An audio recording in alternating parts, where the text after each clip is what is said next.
bacana. E nós vamos falar o tema desse.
E se meu dinheiro falasse? Vai ser a nossa série, 3 mensagens, a gente vai refletir sobre esse assunto. Se o seu dinheiro falasse, o que ele diria para você? O que ele falaria para você? Se o seu dinheiro falasse, o que ele diria de você para outra pessoa que perguntasse para ele a respeito de quem é você? Essa série, ela é uma adaptação de uma outra série de mensagens que eu vi. E enquanto eu estava trabalhando na criação dessa série, eu fiz essa pergunta para algumas pessoas que eu conversei com elas, né? E aí uma das respostas que eu achei a mais engraçada pegue os seus boletos e não me gaste antes disso. Essa foi uma das respostas mais engraçadas e que é interessante, porque de certa forma, se o seu dinheiro falasse com você, meio que você já sabe o que ele diria para você.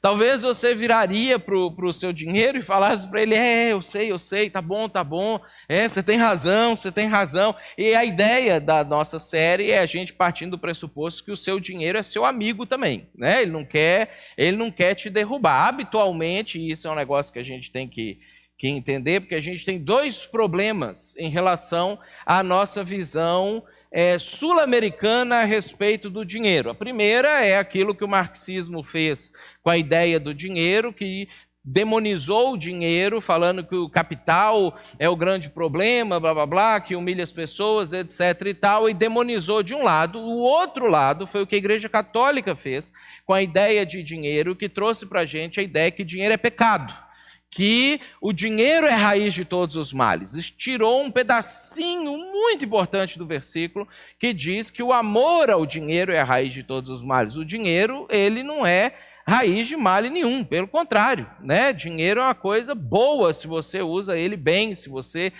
tem ele e sabe o que fazer com ele. Então, essa série de mensagens que a gente vai tratar, a gente vai pensar sobre se o seu dinheiro, sendo seu amigo, pudesse falar com você, o que ele diria para você. E a gente vai fazer isso a partir, obviamente, daquilo que Jesus falou a respeito do dinheiro. Das coisas que Jesus tratou quando ele tratou desse tema. A forma como você lida com o seu dinheiro diz muito sobre você.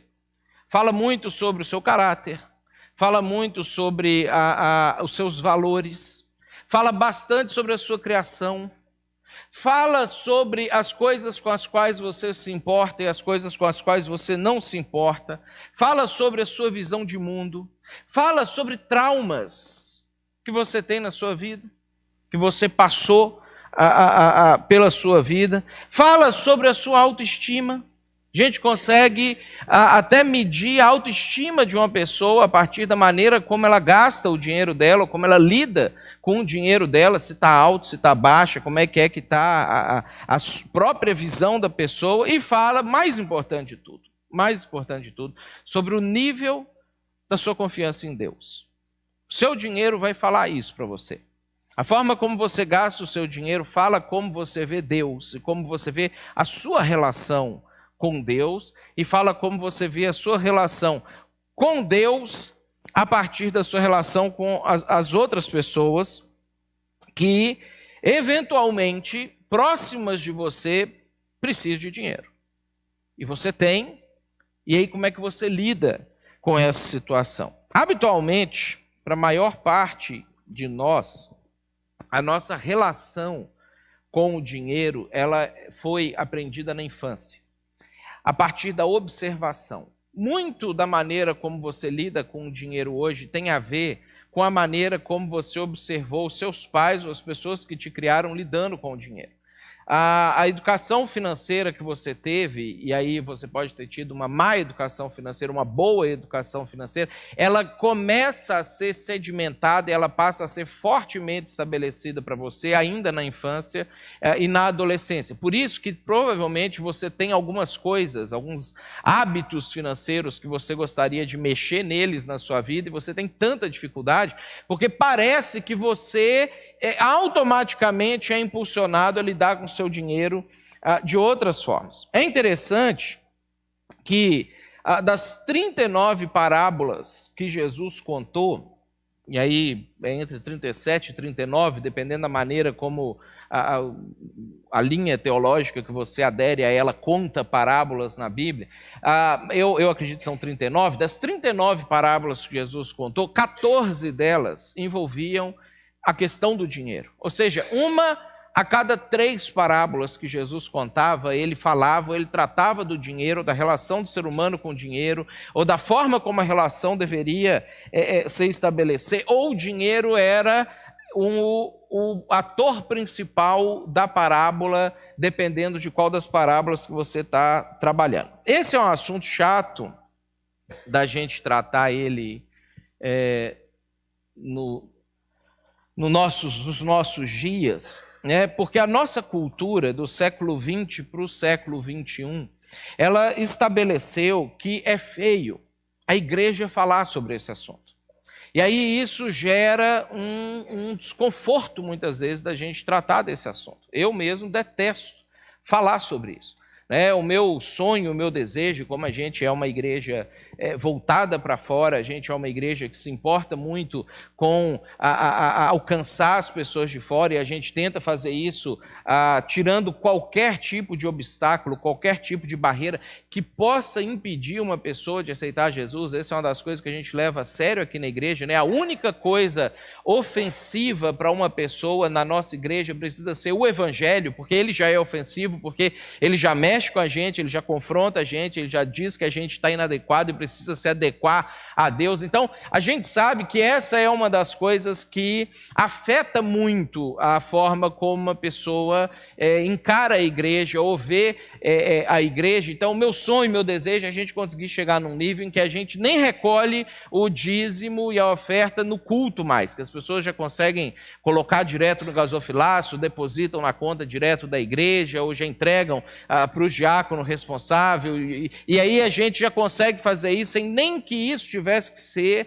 né, uma parte do culto. Ainda não estamos nesse nível de santidade, né? Então a gente precisa pisar no chão, voltar para a nossa realidade e pensar, e às vezes a gente precisa tratar desse assunto, né? Foi estabelecido que esse assunto ele é meio que um tabu dentro da igreja, porque as nossas experiências religiosas, principalmente as experiências religiosas que aparecem na televisão ou que são publicizadas, embora elas não são a maioria das experiências de igrejas, isso é uma minoria, mas isso aparece na televisão e gera para a gente a impressão de que isso está acontecendo o tempo inteiro, é que pastor é ladrão, pastor está atrás do meu dinheiro.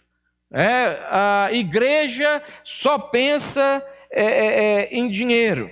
O pastor, ele está o tempo inteiro arranjando um jeito de melhorar a vida dele a partir da melhoria da arrecadação financeira da igreja. Então, a gente escuta esse tipo de coisa e aí começam a vir as piadinhas ou as brincadeiras relacionadas com isso, né? Pequenas igrejas, grandes negócios. E aí é uma das principais visões que as pessoas têm a respeito de igreja hoje. Quando você conversa com pessoas que não frequentam igreja, por mais que às vezes elas falam assim, nossa, que legal, aquela igreja lá faz um papel social relevante e tudo, mas na hora que a pessoa solta o que ela pensa sobre a igreja mesmo, lá do fundo do coração dela, ela joga alguma coisa como isso, né? Templo é dinheiro, né? E outras coisas assim, que vão retirando esse tema da nossa pauta de conversa.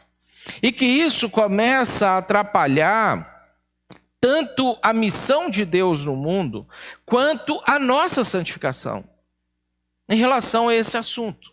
Porque a gente começa a viver a nossa vida cristã como se o dinheiro não precisasse ser cristianizado. Como se eu pudesse ter uma vida cristã em relação à questão sexual, eu pudesse ter uma vida cristã em relação à minha vida com os meus irmãos na igreja, eu pudesse ter uma vida cristã em relação às minhas orações, mas o dinheiro meio que vai ficando à parte dessa situação na nossa vida, nas decisões que a gente vai tomando. Então, a nossa próxima série vai tratar desse assunto de forma a abordar a nossa relação afetiva com o dinheiro, às vezes viciante. Vamos falar um pouco sobre a nossa organização financeira, como é que a gente vê isso e como que a maneira como você se organiza financeiramente influencia na sua vida com Deus, inclusive. A gente vai falar um pouquinho sobre as nossas prioridades e, principalmente, essa nossa série vai tentar nos ajudar a tratar com a gente mesmo a nossa relação com um dos pecados que a Bíblia chama de pecados para a morte.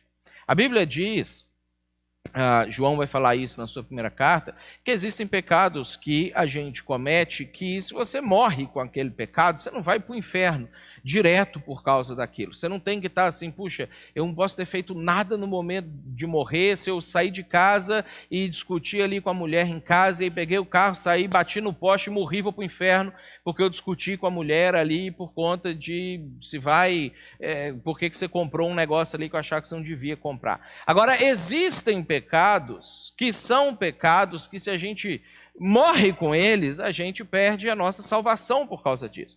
E aí, tanto Paulo quanto em Apocalipse, quando João está falando a respeito das visões que ele está tendo de Jesus, ele cita algumas dessas listas de pecados, e entre eles, eu separei duas dessas listas aqui para a gente ver, a gente observa como que a questão financeira ela está envolvida nisso. Paulo, em 1 Coríntios 6, ele fala assim, vocês não sabem que os perversos não herdarão o reino de Deus? Aí ele coloca uma categoria, o perverso. Aí você pensa assim, o que é um perverso? Porque um perverso pode ser muita coisa. Aí ele vai listar algumas coisas que estão incluídas nisso. Não se deixe enganar. Nem imorais, nem idólatras, nem adúlteros, nem homossexuais passivos ou ativos, nem ladrões, nem avarentos, e nem alcoólatras, nem caluniadores e nem trapaceiros herdarão o reino de Deus. Paulo, ele coloca a avareza dentro dessa categoria de pecados para a morte. De pecados que fazem com que eu fique afastado do reino de Deus, caso esse seja um dos pecados que fazem parte da minha vida. Ele repete isso de uma outra forma, é interessante a maneira como ele inclui o pecado da avareza em outro pecado, lá em Efésios 5, quando ele fala assim, porque vocês podem estar certos disso, nenhum imoral, nem impuro e nem ganancioso, que é idólatra, tem herança no reino de Cristo e de Deus. Paulo traz a avareza para o nível da idolatria, porque é exatamente nesse nível que Jesus colocou a avareza quando ele vai tratar desse assunto em diversas vezes. Jesus vai repetir esse assunto. Então, quando a gente pensa sobre a nossa relação com o dinheiro, ela está inserida na nossa relação com Deus e na nossa relação com a nossa salvação, com aquilo que Jesus nos oferece através do sacrifício dele. Então, quando a gente volta para a primeira pergunta que eu fiz hoje, se o seu dinheiro falasse, o que ele diria para você? O que você acha que se o seu dinheiro e você pudessem ter uma conversa, ele falaria para você? Uma das primeiras coisas que ele te diria eu posso acrescentar sentido à sua vida, mas eu não sou o sentido da vida. Essa provavelmente seria a primeira coisa que ele ia falar para você. Eu posso acrescentar sentido na sua vida, mas eu não sou o sentido da vida. Seu dinheiro tentaria te explicar que ele é um meio e não um fim. Que ele é uma ferramenta. Que ele é uma forma de você conseguir algo. Mas ele não é o objetivo da sua vida. Ele não é a coisa pela qual você deve usar ferramentas para chegar nele como resultado ou como produto final. E ser um meio para um fim é o que torna uma coisa significativa. Qualquer coisa que você falasse, não, isso aqui é significativo, você vai descobrir que é porque essa coisa, ela se tornou um meio para um objetivo. Se você quiser ter uma vida significativa, a gente falou sobre isso um pouco na nossa última semana, você precisa descobrir algo pelo que viver que é maior do que você. Não é? A gente falou sobre isso. Se você não encontrar uma coisa maior do que você pela qual vale a pena viver, a sua vida ela é sem sentido, ela é sem propósito. Você vai viver uma vida inútil. O que traz significado à nossa vida é o fato de que a gente pode fazer algo que tenha um alcance maior do que a própria sobrevivência. Porque se você não consegue fazer isso, no final das contas, a única coisa que você vai ter feito é ter sobrevivido. Como qualquer outro ser da natureza. Um animal, uma planta, ou qualquer coisa nesse sentido. E quando você assume para si ter uma vida significativa, o seu dinheiro ele se torna parte disso também. Porque o seu dinheiro é parte da sua vida. Ele é parte de você, ele é parte das coisas que você faz. Boa parte do seu tempo ela é dedicada e ela é direcionada para ganhar dinheiro. Ou seja, ele está diretamente relacionado com o que você faz a maior parte do seu dia, ao longo dos seus dias, e o que você vai fazer a maior parte da sua própria vida. E aí Jesus, ele contou uma parábola para ilustrar esse princípio, que foi registrada por Lucas. Lucas foi o único dos evangelistas que registrou essa parábola de Jesus para poder mostrar para a gente, e aí de novo a gente lembra que Lucas ele tinha um público muito específico, ele estava falando para pessoas que lidavam com esses dilemas de dinheiro. Ele escreve para um oficial, um funcionário público romano, um oficial romano, que tinha dinheiro e que lidava com o dinheiro, e aí ele resolve contar a parábola que Jesus tinha contado, e aí lá em Lucas 16, a partir do versículo 1, a gente tem essa história aqui que Jesus conta.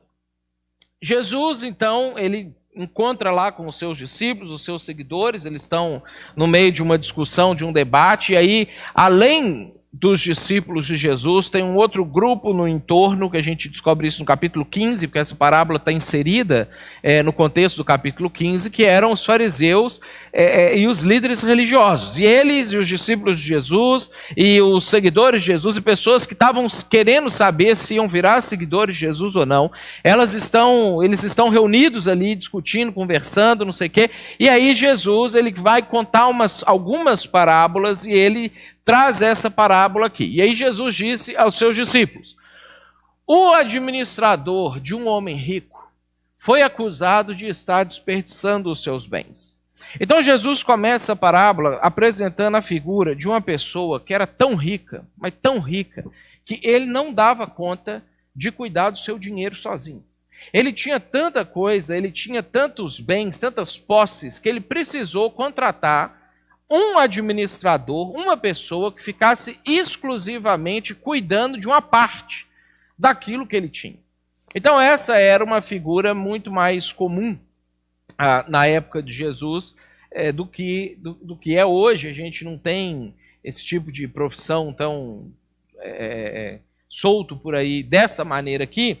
E aí Jesus ele cria essa figura para poder explicar algumas coisas para a gente. E aí eu quero dar um spoiler da parábola para você, né, para você já ir entendendo o que chega lá no final, para você chegar no final, então era isso. Na parábola, o administrador é você. Tá? Então você precisa ler essa parábola, entender essa parábola, porque normalmente, em muitas parábolas de Jesus está fazendo paralelos da relação de Deus comigo, de Deus com você, de Deus com as pessoas que estavam ouvindo a parábola dele. Então, nessa parábola aqui, só para a gente entender, o cara muito rico é Deus e o administrador é você. Tá? Então, para a gente poder entender a relação do que vai acontecer. Agora perceba que a acusação que está sendo feita aqui, ela não é necessariamente a acusação de roubo. O sujeito ele não está sendo acusado de estar embolsando o dinheiro que não era dele, embolsando o dinheiro do Senhor. A acusação é de que ele estava desperdiçando os bens. Ou seja, ele não estava dando o destino adequado que os bens do Senhor deveriam ter. Ele não estava pegando o dinheiro do Senhor dele e utilizando da maneira como o Senhor gostaria que fosse utilizado. Ou seja, o dinheiro não estava servindo ao propósito que ele, dinheiro, tinha. E nem ao propósito do Senhor, e nem a propósito nenhum, a partir dos parâmetros que o dono tinha estabelecido, o dono do dinheiro tinha estabelecido para o dinheiro dele. Então, ele, o dono do dinheiro, o Senhor, chamou o administrador e lhe perguntou: que é isso que eu estou ouvindo a seu respeito? Então ele começou a escutar os boatos. Seu dinheiro está esvaindo aí, seu dinheiro não está sendo destinado corretamente, seu dinheiro não está chegando aonde deveria chegar. O administrador ali, ele não está administrando corretamente. Os boatos foram chegando, e aí ele pergunta para ele: que é isso que eu estou ouvindo a seu respeito? Preste contas da sua administração, porque você não pode continuar sendo o administrador. Então ele vira para o administrador e fala assim: você tem que pegar lá o livro caixa, pega lá as entradas e saídas, pega as notas promissórias de quem está me devendo, pega as notas fiscais das coisas que você comprou, pega todos os documentos relacionados com o tempo que você prestou conta, que você trabalhou para mim, e você vai precisar prestar contas porque você vai ser demitido. Então olha só que interessante.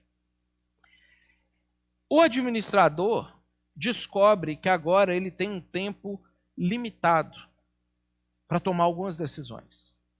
Antes ele achava que o tempo e o recurso financeiro e a vida era: acorda, faz o que você quiser e dorme. Né? Acorda, toma suas decisões e dorme. Aí agora ele recebe uma notícia de que, olha, você vai ser demitido e você precisa prestar contas do que você fez. Ou seja, você tem um prazo que você ainda vai administrar, que é o prazo de você recolher as informações para trazer para mim, para eu poder te mandar embora e colocar uma pessoa no seu lugar. Aí, quando ele escuta isso, o administrador diz a si mesmo: meu senhor está me despedindo, que farei? Pensamento que todo mundo que já foi demitido na vida passou por isso, né? Recebeu a notícia da dispensa e você descobre: agora eu tenho pouco tempo para fazer alguma coisa. No nosso caso aqui no Brasil, se você estava com carteira assinada, você tem 4, 5 meses para você tomar algumas decisões na sua vida. Você descobre que você não pode passar o cartão como você estava passando até então, você não pode fazer os passeios que você estava fazendo até então, você não pode comprar o pacote da CVC que você estava namorando, comprar ele, você não pode, porque você agora tem o quê? Um tempo limitado e um recurso financeiro limitado. Você é mandado embora, você recebe ali um valor da rescisão, você vai receber umas parcelas que o governo vai te dar ali, e você sabe que você talvez precisa fazer esse dinheiro multiplicar. Né? São Paulo, eu não vi como é que está aqui no Rio Grande do Sul, São Paulo, que está um dos piores lugares no Brasil, não é São Paulo, é uma cidade do Sudeste, que dá um dos piores lugares do Brasil hoje para se conseguir emprego, a pessoa está demorando, acho que é Rio de Janeiro, está demorando 1 ano para conseguir, em média, se recolocar no mercado. É o tempo que tem. Então, ou seja, você ganha ali um dinheirinho, você tem que fazer aquele dinheiro durar 1 ano. Pelo menos você começa, ou seja, você passa a administrar melhor os seus recursos financeiros. É isso que vem na cabeça do administrador. Ele diz assim mesmo: meu senhor está me despedindo, que farei?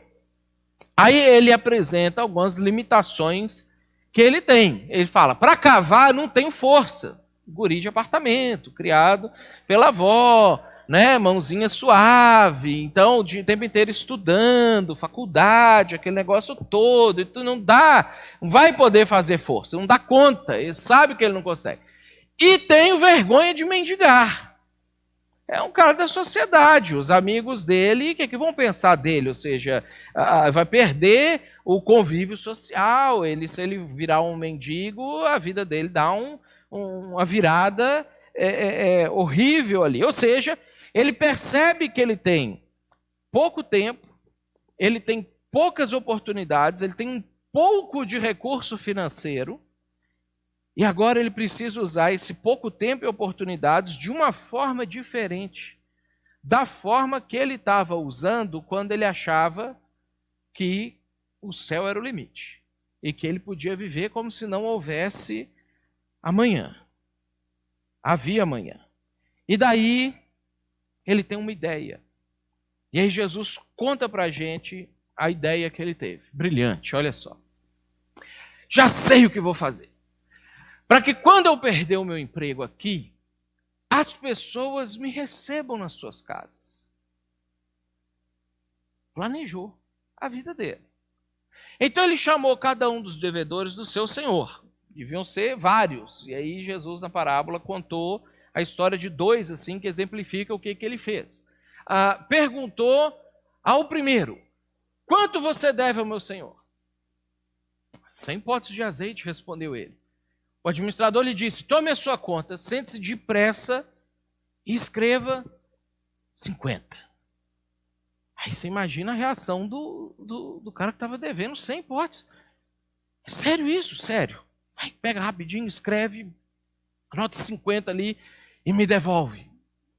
Cara, obrigado. Né? Se você precisar de qualquer coisa, fala comigo. Ele, ok, pode deixar. A seguir ele perguntou ao segundo, e você quanto deve? 100 tonéis de trigo. Respondeu ele. E aí ele lhe disse, o administrador, toma a sua conta e escreve 80. 80? Cara, obrigado por isso. Se você precisar de qualquer coisa, fala comigo, hein? Pode deixar. Você vai ouvir falar de mim mais cedo do que você imagina. E aí ele foi fazendo isso aí com os devedores do senhor dele. E foi um após o outro, reduzindo a dívida, aquele negócio que você, às vezes, quando está bem apertadão de dívida, né, fica torcendo para o banco fazer aquela ligação, que você pegou 5 mil de empréstimo, e aí você está devendo 35 mil já, porque o juro é implacável, mas você ouviu o seu amigo dizer que ele um dia recebeu uma ligação do banco, e o banco falou assim, não, 10 parcelinhas de 50, a gente resolve isso, e você fica ali esperando o banco fazer essa ligação. Às vezes ela não vem, você se embola mais ainda. Às vezes ela vem, para aquela turma ali do sujeito, veio aquela ligação. Aí você agora pode imaginar que talvez o cara que faz a ligação do outro lado é porque ele está precisando bater uma meta de alguma coisa, fazer um negócio lá, por isso que essas ligações às vezes chegam. Então, olha o que ele fez. Olha o que o administrador fez. Ele pegou a oportunidade limitada que ele tinha, os recursos limitados que ele tinha, porque ele ainda era o administrador, ele ainda podia lidar com o dinheiro do dono do dinheiro, do senhor dele, do chefe dele, e ele pega isso e ele começa a usar esses recursos como um meio para outra coisa. Ele muda a maneira como ele enxerga o dinheiro que está na mão dele.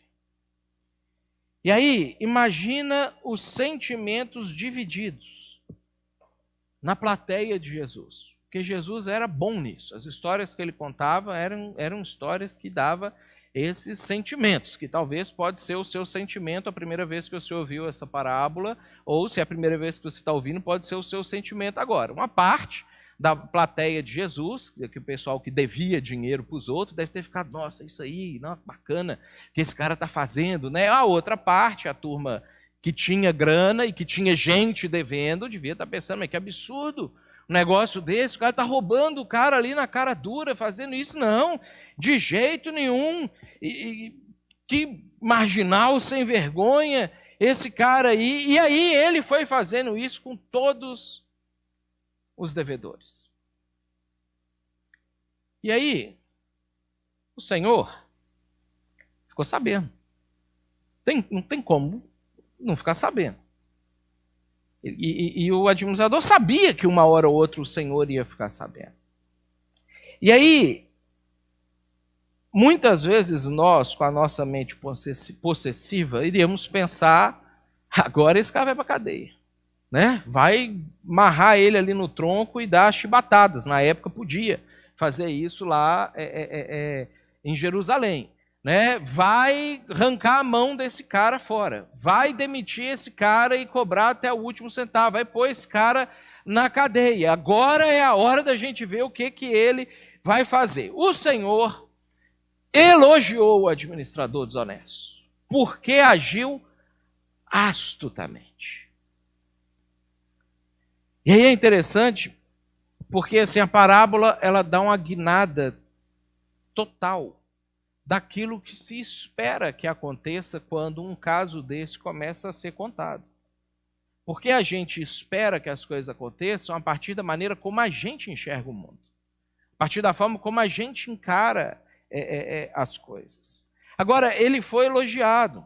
O elogio, obviamente, não está na razão do cara estar burlando o sistema e usando disso para poder se beneficiar no final. O elogio, ele está contido porque o administrador passou a trabalhar com o dinheiro e pensar com o futuro em mente.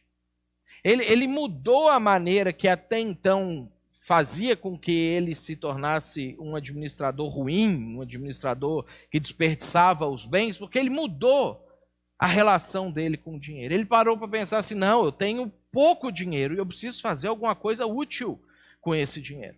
Eu tenho pouca verba financeira, pouco tempo para usar isso aqui, e eu preciso usar isso aqui de forma que isso não seja benéfico para mim agora, mas venha a ser benéfico para mim no futuro. Ele começou a pensar em como o dinheiro podia ser um meio e não um fim.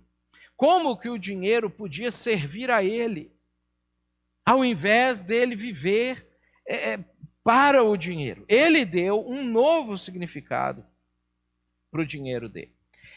E aí, Jesus sai da parábola, ele sai da história e ele faz uma aplicação para a parábola. Ele vira e fala assim, ó, pois os filhos desse mundo são mais astutos no trato entre si do que os filhos da luz. Então Jesus ele pega a história, dá uma pausa nela e ele faz uma aplicação.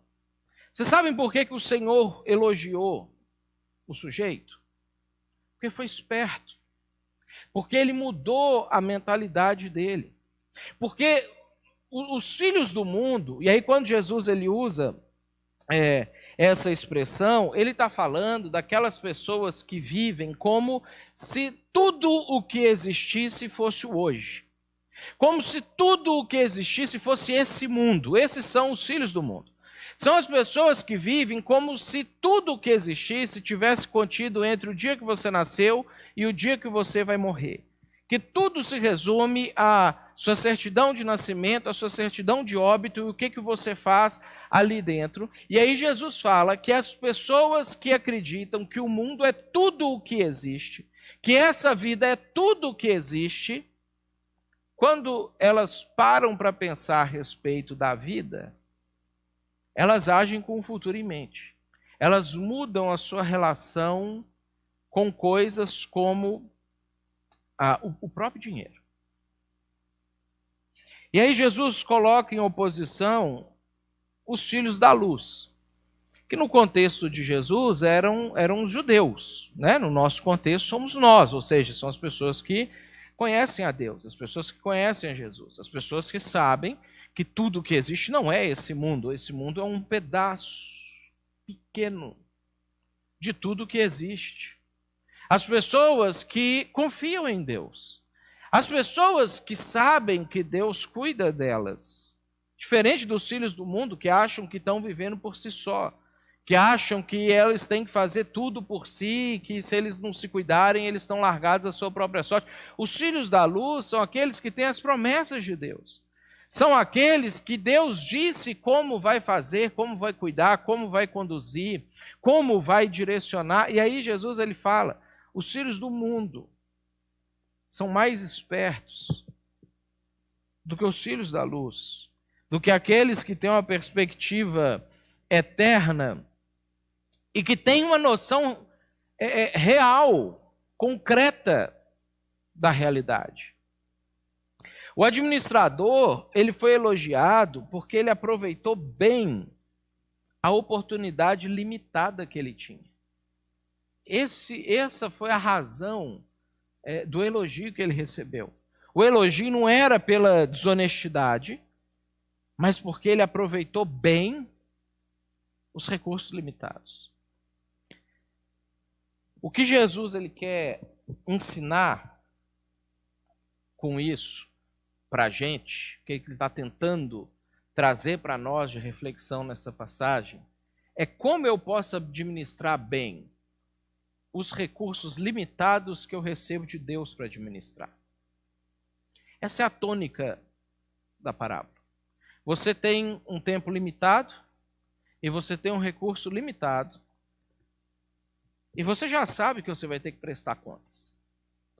A prestação de contas solicitada na parábola é uma prestação, é um símbolo de uma prestação de contas que eu e você um dia vamos comparecer diante de Deus e vamos ter que falar para Deus o que nós fizemos com o recurso limitado e com o dinheiro limitado que nós recebemos. Nós vamos ter que responder isso aqui. Como que eu posso administrar bem os recursos limitados que eu recebo de Deus para administrar? E aí Jesus, ele continua explicando, ele continua falando. Por isso eu lhes digo, usem a riqueza desse mundo ímpio para ganhar amigos, de forma que quando ela acabar, estes os recebam nas moradas eternas. Essa é uma das duas passagens bíblicas que eu não sei o que significa na sua plenitude. Pode ser que tenha uma terceira, mas ninguém nunca me fez a terceira pergunta. Essa faz parte das duas que eu não sei responder de jeito nenhum. O que é esse negócio de que a gente vai ser recebido por amigos nas moradas eternas? Eu não sei que relação isso tem com ir para o céu, que relação isso tem com o reino de Deus. Eu não entendo direito como é que se de repente uns vão passar com 10 e outros vão entrar na recuperação e aí vão ter que bater na porta da casa de quem passou com 10 e falar assim, ó, não tem casa para mim, posso dormir no seu quartinho de hóspede? E aí se o cara foi seu amigo aqui na terra, ele vai abrir o quartinho de hóspede da casa celestial dele para você, colocar um colchonete lá, pelo menos para você não ir para o inferno. Não sei o que significa essa passagem na sua plenitude ou na sua forma mais completa. Agora, o sentido que Jesus está querendo trazer aqui, e o sentido é claro, e isso é fácil da gente perceber, é que os nossos recursos financeiros temporários vão fazer diferença eternamente. Esse é o princípio que Jesus quer trazer aqui. Como eu não entendo direito esse negócio dos tabernáculos eternos, mas vai fazer.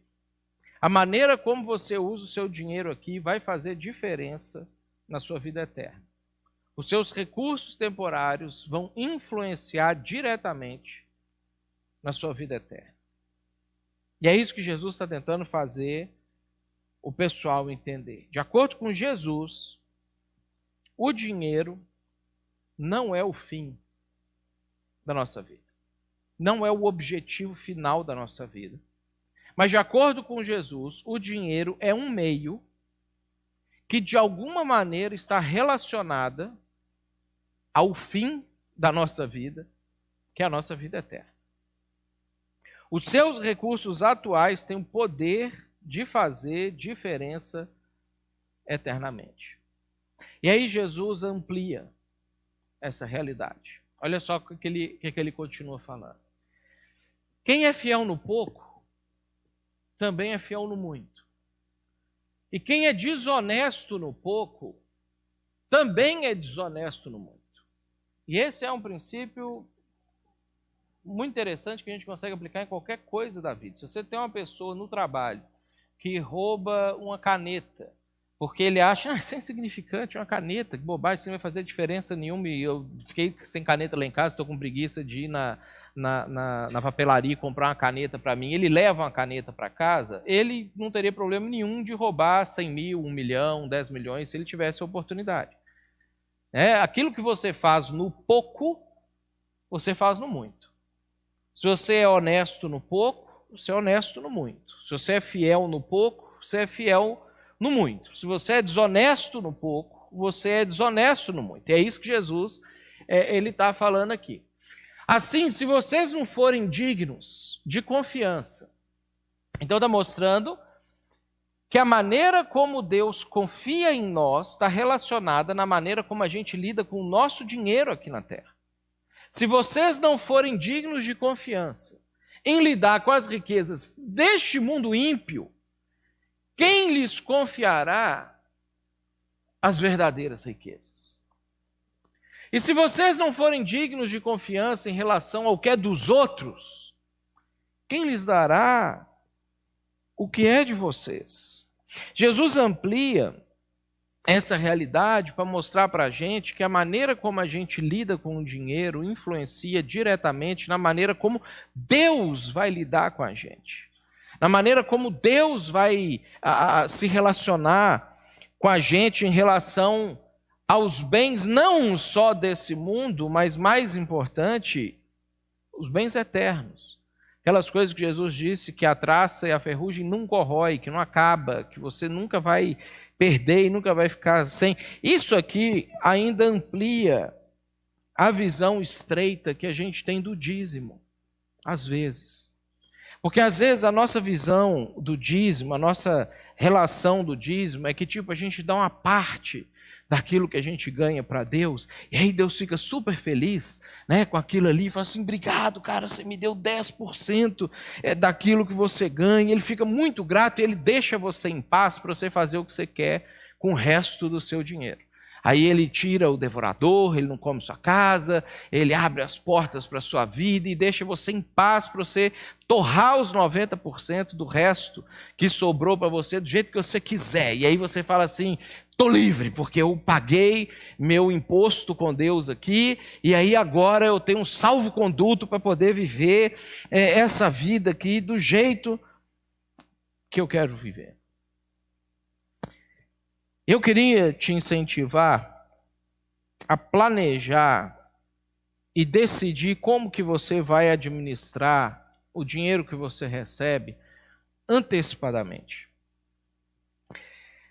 Eu queria que você, planejando isso, não permitisse que os seus desejos, os seus apetites determinem o uso do seu dinheiro, que é quando você se torna um gastador, porque você não dá conta de se frear, você não dá conta de dizer não para você, você não consegue ver uma coisa, ver uma roupa, ver uma comida, ver um acessório para o carro, ver um coisa eletrônico novo, ver um tênis novo e não comprar. E ao mesmo tempo que você não permita que o medo determine a forma como você lida com o dinheiro.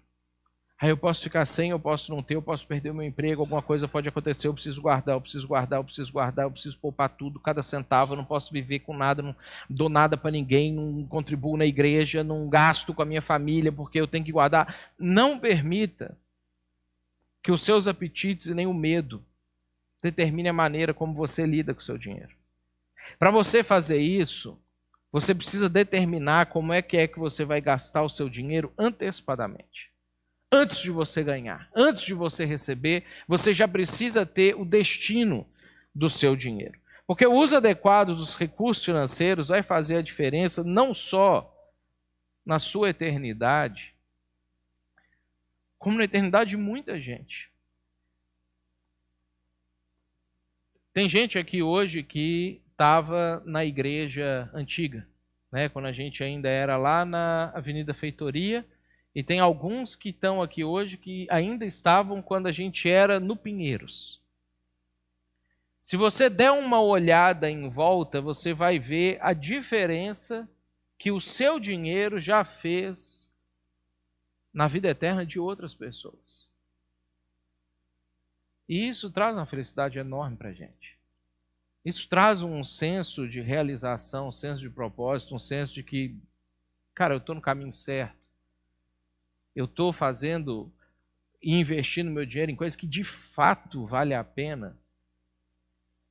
Porque o jeito que a gente usa o nosso dinheiro influencia não só na nossa eternidade, como na eternidade de outras pessoas também.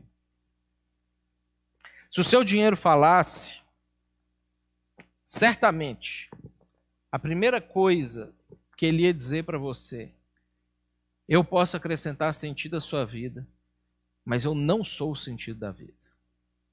Eu posso acrescentar um propósito na sua vida, mas eu não sou o propósito da sua vida. E quando você não decide antecipadamente isso, se o seu dinheiro é um meio para um fim ou um fim para um meio,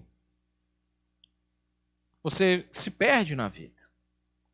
Porque se o dinheiro é um meio para o fim, se a sua vida é um meio para um fim, a pergunta que você precisa responder hoje é: qual é o fim que eu quero que a minha vida sirva para alcançar? Se você é um meio para um objetivo maior, qual é o objetivo maior que você quer que a sua vida sirva para alcançar?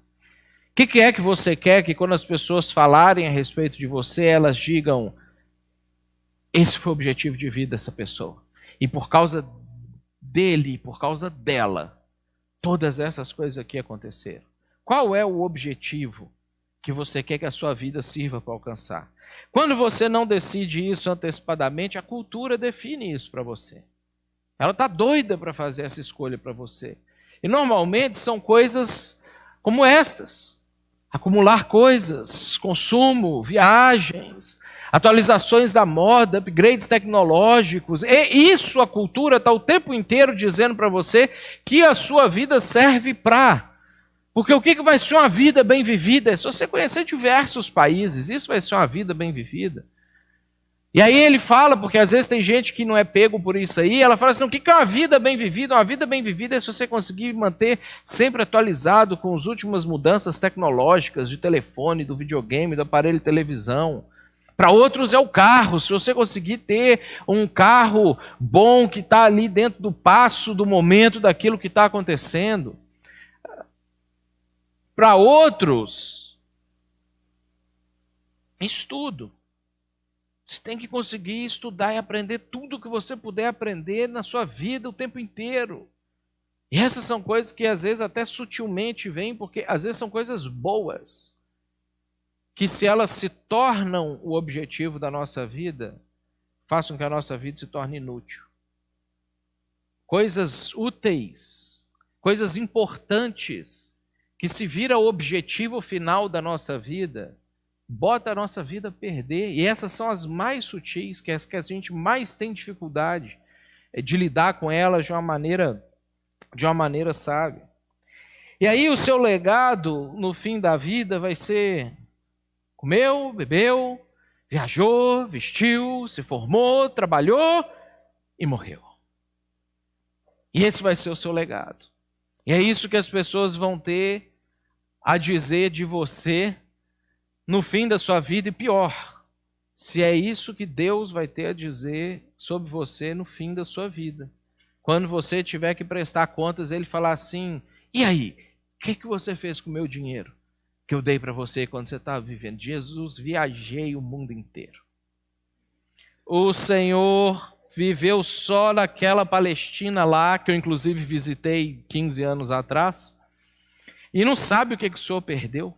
Roma, na sua época, devia ser maravilhosa, porque 2000 anos depois já era fantástico quando eu conheci. Jesus, as ilhas gregas que o Senhor perdeu, eu fiz um cruzeiro fantástico. Fantástico. Com meu dinheiro, estava lá. Eu achei que era meu. Decida antecipadamente, com a eternidade em vista, para que é que a sua vida vai servir. Porque o seu dinheiro vai acompanhar isso. Seus recursos financeiros vão acompanhar isso. Ser um meio para um fim é o que atribui significado para a vida.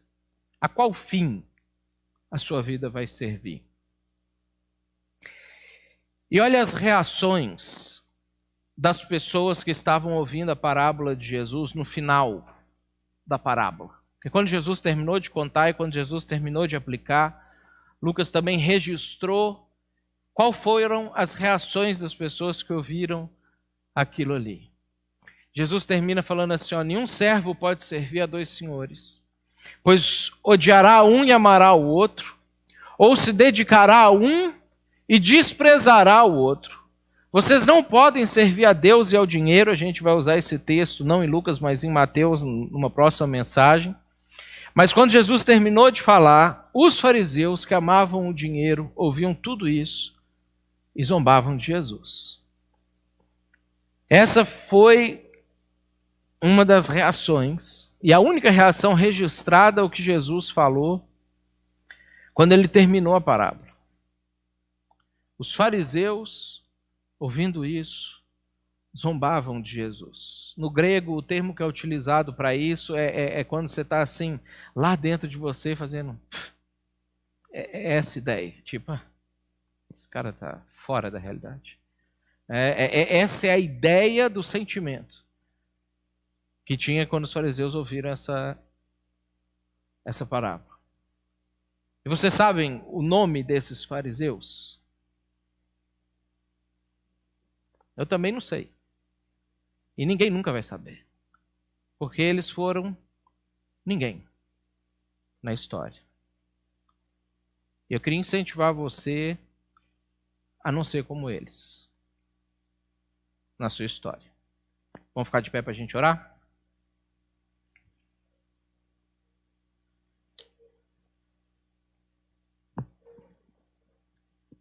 Senhor, obrigado porque, antes de tudo, o Senhor nos dá recursos para a gente viver essa vida. Obrigado porque o Senhor nos dá meios para a gente conseguir sobreviver. E mais do que isso, Deus, o Senhor nos dá momentos até de alegria, o Senhor até nos dá, às vezes, dinheiro a mais para a gente ter coisas a mais do que só o básico, estritamente básico para sobreviver na vida. Nós sabemos que tem gente hoje no mundo que vive com o básico para viver só mais um dia, e é uma vida horrível, e nós somos gratos ao Senhor porque isso não faz parte da nossa história, nem do nosso contexto, mas nós sabemos também que com isso vem uma responsabilidade muito maior do que a responsabilidade que essas outras pessoas têm. Nós sabemos que tudo aquilo que nós temos não é nosso, é do Senhor, Isso é claro para a gente vê isso na sua palavra e a gente vê isso também com análise lógica, óbvia de observação, porque a gente chegou aqui e não tinha nada e a gente vai sair daqui, tudo que a gente tiver tido vai continuar aqui e nós somos gratos porque o Senhor nos dá a oportunidade da gente poder usar essas coisas de uma forma diferente. Nós somos gratos porque o Senhor nos dá propósito para viver, porque o Senhor nos aponta um significado para existir, e nós somos gratos porque o Senhor nos dá meios para a gente viver isso. E Deus, o que a gente quer, e é a minha oração nessa noite, que ao longo desse mês a gente consiga fazer reflexões sérias e profundas sobre a forma como a gente gasta o nosso dinheiro, sobre a forma, Deus, como a gente usa aquilo que o Senhor tem disponibilizado para a gente, a forma, Deus, como a gente investe e bota fora, e a forma como a gente poupa, e a forma como a gente doa, e que todas essas coisas, elas possam ser feitas, Deus, a partir do propósito que o Senhor deu para a vida da gente. Nos livra da avareza, nos livra da ganância, nos ajuda a arrancar esse pecado do nosso meio, arrancar esse pecado do nosso interior, para que nós possamos nos tornar tão generosos quanto o Senhor tem sido generoso para com a nossa vida, Deus, para conosco. Peço que o Senhor abençoe a vida de cada um de nós, que o Senhor leve a gente em paz para casa, nos dê, Deus, uma semana abençoada, proteja a gente, Deus, na volta, e que o Senhor nos abençoe e nos guarde, e Deus não deixa a gente cair na tentação de viver uma vida de avareza. Nós oramos, Deus, a Ti em nome de Jesus. Amém. Que o Senhor te abençoe e te guarde, que o Senhor faça resplandecer